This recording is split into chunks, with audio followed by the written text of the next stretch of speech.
Hello and welcome back to GTA 3. Last time we did all of the tutorial missions for Luigi, and now we are going to start with Joey Leone, who is the son of the local mob boss. So we are kinda getting our foot in the door. Well, that's a good way to start on. What is our motivation, actually? To get more money and power and respect, I guess. Yes, but why are we doing all this? Hey, I'm bored. When you gonna drill me? In a moment, sweetheart. I got a little business to take care of. I got a little job for you, pal. The Farelli brothers have owed me money for too long and they need to be taught some respect. Lips Farelli is stuffing his fat face in the St. Mark's Bistro, so steal his car and take it to 8 Ball's bomb shop up in Harwood. You know 8 Ball, right? Once he's fitted it with a bomb, go park the car where you found it. Then sit back and watch the whole show. But hurry up, he won't be eating forever.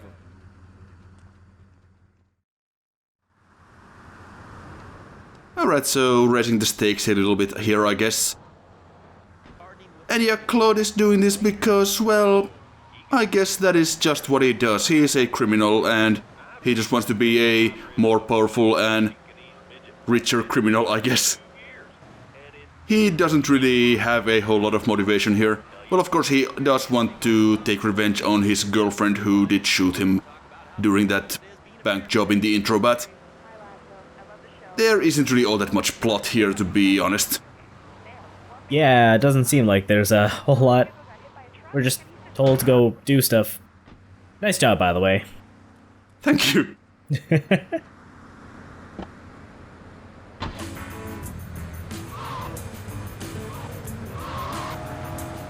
So we're gonna go and see our good friend 8 Ball from the intro, who escaped with us when the convoy was attacked. Sounds like a plan.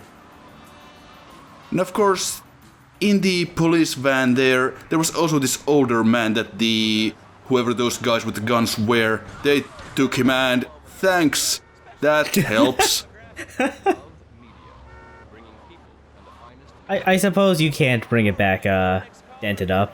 No, I mean, Farelli might not be in as big of a food coma that he would not notice a giant, well, a whole bunch of damage on his car. What about it? I mean, that's not really a question. Questions usually start with words. So now we have rigged the car with a bomb.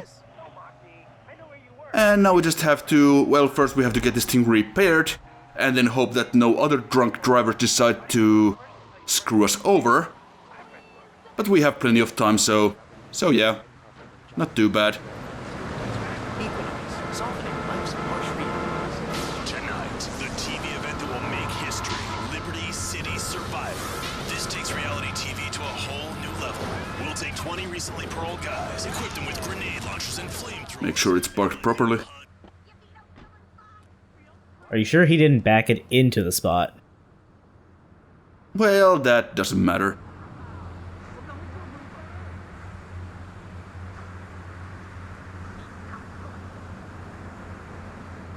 Also, there's a joke in this shot that doesn't really come across because the lighting and the shadows are kind of on top of the bistro sign. That says, "Eat till you explode." Ah. We'll get a look at it. It's supposed to be front and center in the shot, but because of the lighting it just didn't happen like that, but oh well. That's a shame. Yeah. Also, this car has an alarm. And if you want to, well, avoid any police attention, you can just get out of the car and stand right next to it, and the alarm is not gonna matter. It is not really a big problem anyway. We would get a 1-star wanted level, which is basically nothing, but that's just something that you can do. Okay. But yeah, we have some more work here at Joey's, so let's go see what he wants.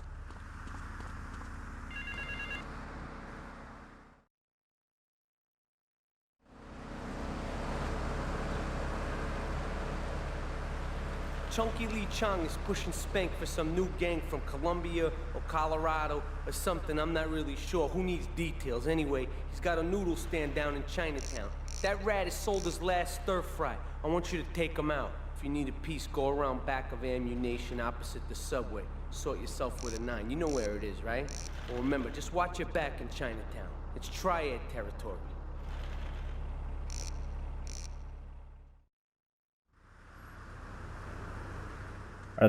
Is the triad after you now? Huh? Is the triad after you now, or will they be once you He's gonna have some triads protecting him. Okay. And he's just right around the corner here. We can already see his marker there on the minimap. The little green dot. So let's just see here. Now this right here is actually his getaway car. We're not supposed to know it's his getaway car, but it is. So let's take it out for a spin. You just have the foresight because you've done this before. Yep. Well, we are now finished with our little joyride, so let's actually go and do this thing. Where did you take it? Now this is his other getaway car, and if we approach from the other side, he would run to this one. When we get close. Oh, I see. Just get our shotgun out. A little bit annoying thing is that you can't sprint with a shotgun. Or any of the bigger weapons. Something gun safety? I guess. Always gotta be a responsible gun owner. So yeah, guns have this lock-on system, which here actually works pretty well, but I assure you it's not gonna work all that well later on. Also, Chong runs the opposite direction and... could follow him, but... yeah, I hope he appreciates the present I left him. Courtesy of our friend 8-Ball. Ah. That is not the most practical way to do that, but it's... I just like to do it this way. Anyway, let's listen to some radio here.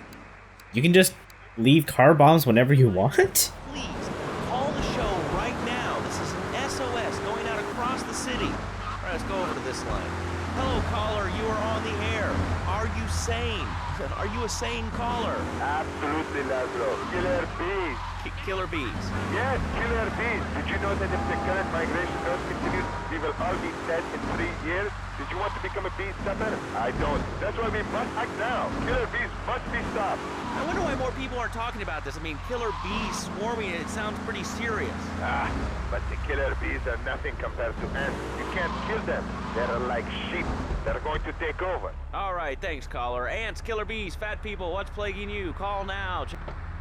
I love the talk radio in GTA 3. That is pretty entertaining.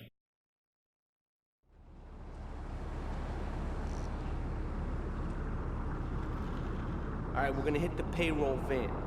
It leaves the edge of Chinatown every day. Bullets won't even dent the van's armor, so get a car and ram it off the road. Now hit it hard, and the punk-ass security guard should bail. And take it to the warehouse at the docks, and my guys are gonna take over from there. Now, it won't be doing its rounds all day, so don't hang around. Sounds easy enough. Yeah, it can be a little bit tough actually, but we'll get to that when we get to that. And at some point I will remember which side I parked this car on. So yeah, we are gonna have to take down an armored van, so we're gonna need some... well, we're gonna need a bigger vehicle for this, I think. The BMW isn't gonna really... it's not gonna cut it, is it? This sounds good enough, though. This is not really the optimal vehicle for this either, but it's at least better than this basic sedan, so whatever. Is your job affecting your health? Do you become fatigued? And yeah, you were talking about the car bombs. Yeah, we can put a bomb in any car. Of course, actually completing a mission like that is not really something that you can do all that often. I think it's pretty much just that mission, as well as the previous one with the Forelli guy at the bistro, but yeah. From your employer. We also specialize in awards for injuries suffered in auto, bus, and train accidents, and can even train you to throw yourself in front of a bus. So we have done a pretty decent chunk of damage to this armored van here. And you're just gonna keep on ramming it till it blows? No, we're not gonna blow it up, we just need to damage it enough so that the security guys driving it get out of it, so we can steal it. Oh, okay. Now the cops are starting to get a little bit interested because we are at 2 stars at this point. 1 star is basically, like, they're not gonna actively pursue you at that point. And 1 star also goes away on its own after a while. So it's basically nothing. 2 is where things start to get a little bit tougher. I can see why most modern sandbox crime sims basically do a 5-star system now, sorta. If they used this game as their template, just, you know, drop off the pointless 1-star rating. Yeah, I guess. Now obviously the more stars you have, the more extreme the police response. At 6 stars, the army will show up. Oh, jeez. Actually, that shouldn't surprise me at all. And we're actually gonna see it in this LP. Oh, nice. Also, wow, you swapped out the engine too? Yeah, the pay and spray guys are pretty good at what they do. Huh, yeah, I'll say. We could have just driven straight here, but this car is pretty slow and the police cars would try to ram it, and it's not gonna take all that much damage before it eventually blows up, so I figured that I might as well just get it repaired. Probably the smart idea.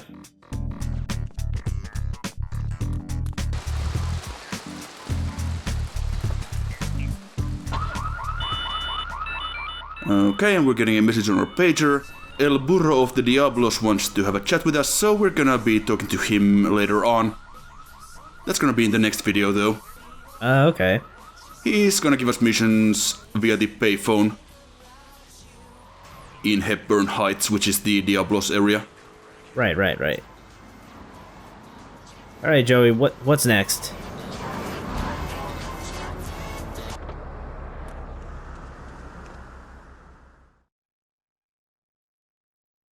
Yeah, no, Toni, I've tuned her real sweet.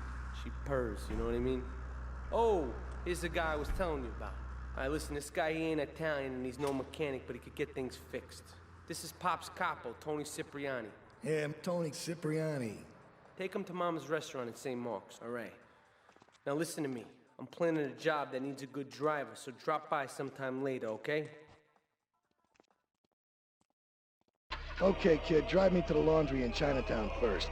I got a bit of business to take care of. Those washerwomen ain't been paying their protection money. And watch the car, Joey just fixed this junk heap. So no fancy crap, okay? Got it, no fancy crap. And yeah, that is Michael Madsen. That's pretty cool. Yeah, this game has a bunch of people from various gangster films. We have Joey Pantoliano, who was Luigi. Michael Rappaport is Joey. Frank Vincent is gonna show up. Robert Loggia, or however you pronounce his name. Even Kyle MacLachlan shows up. I'm glad that they somehow had the money for all of these celebrity cameos. Yeah, this is kind of the game that started the trend of having a bunch of big names on your or in your voice cast. This is not as star-studded as the later PS2 GTA games, which were just absurd. But it's a pretty fitting cast. Get us out of here, kid! Okay, well, I guess Joey has some more work to do on the car.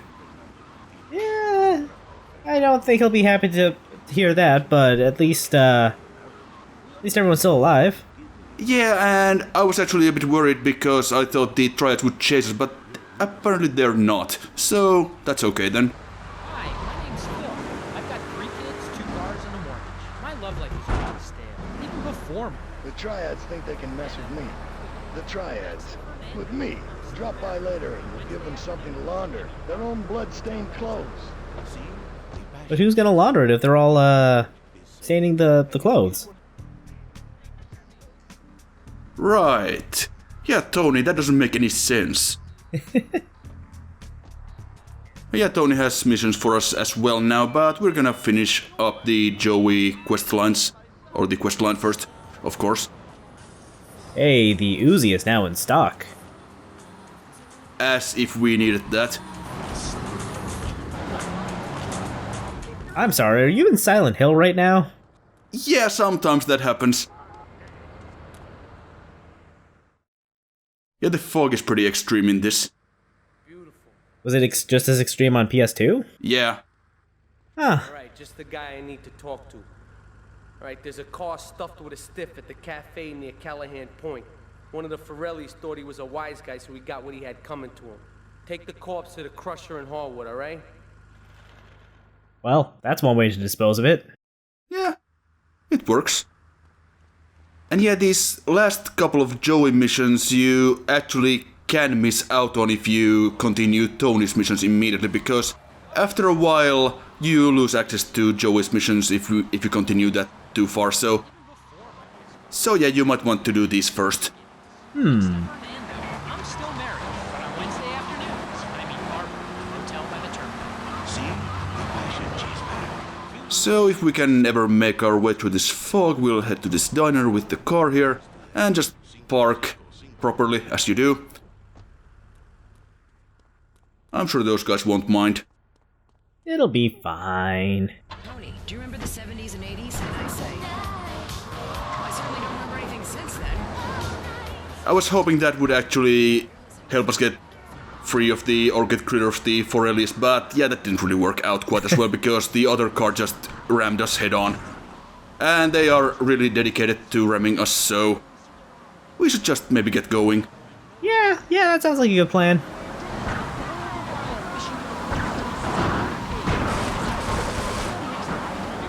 Can this car explode? It can, yeah. Does that count as mission failure? Yes, it does.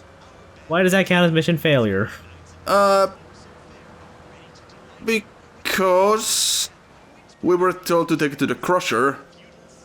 Yeah, but the point is to get rid of the body in the trunk, and if the car's exploded... I don't know, I'm not an expert on disposing bodies. You know what, I'm not either. I just assume that if a body is exploded, it's disposed of. Yeah, but you would have some bits left, I'm sure. Yeah, but would they be good for anything, really? I don't know. Almost rolled it right there. That would have been a great way to fail the mission. Now, obviously, if you are in the car when it explodes, yeah, that's not gonna go so well for you either, so... Of course, there's also the problem that in GTA 3 you can't actually dive out of a moving car like in the sequels, so that can be a slight problem. So now we just watch as the car slowly gets lowered into the crusher. Now at this point, the Forellis will normally catch up to you and you have to kill them here, but I guess they just blew up on the way here, so... Their cars were pretty beat up. That's fortunate. Yeah, well, not having to deal with the terrible aiming that's always good.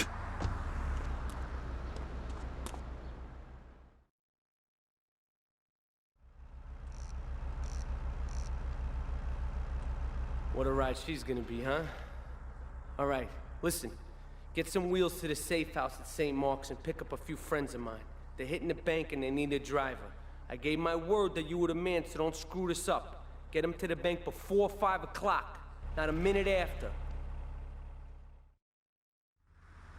5 o'clock, well, we have about 10 hours, so I think we can make it. Oh, that timer up in the corner, that's the clock, isn't it? Yeah, it is. 1 second is 1 minute. You know, I assumed that was the just a timer to tell you how long you've been playing. That makes sense, I guess, in some weird way. But no, that is the in-game clock. Yeah, but having it be the clock makes a lot more sense. It does. So let's pick up these fellas here.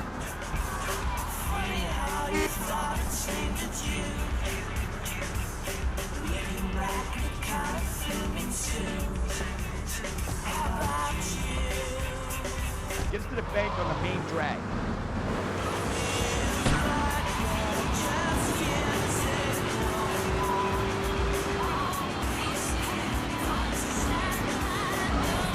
So let's just go through the alley here. A nice little shortcut. Huh. Aside from the fact some idiot put boxes there. In these ports on PC and Xbox. On the PS2 that is just, you can just drive right through that. Huh, that seems weird. What about like the mobile version? Yeah, I think that had the additions as well. That didn't sound like it went all that smoothly. Also, you'll notice that 3 guys went in and 2 guys come out. We should probably get out of here. Probably, yeah. But you might have noticed the police bribe token here in the middle of this alley, and that is actually a pretty useful one right there. Oh, I was wondering what that was and why you ignored it, but I see why now. I would not have been able to pick it up anyway. Because I didn't have a wanted level at the time. Oh, okay. So now we just have to deal with this 2-star wanted level until we get around the corner to the spray shop. And that takes care of that. Just try not to bump into the police cars. I like that one cop car saw you go in. Yeah, that is a little bit silly, but honestly, I kind of prefer it this way, even though it's kind of video gamey, I guess. Because if you try to do it realistically, where, like, you can only go to the spray shop when the cops don't see you and it's gonna take a whole bunch of in-game time. That is what happens in GTA 4 and 5, and it's just annoying. Fair.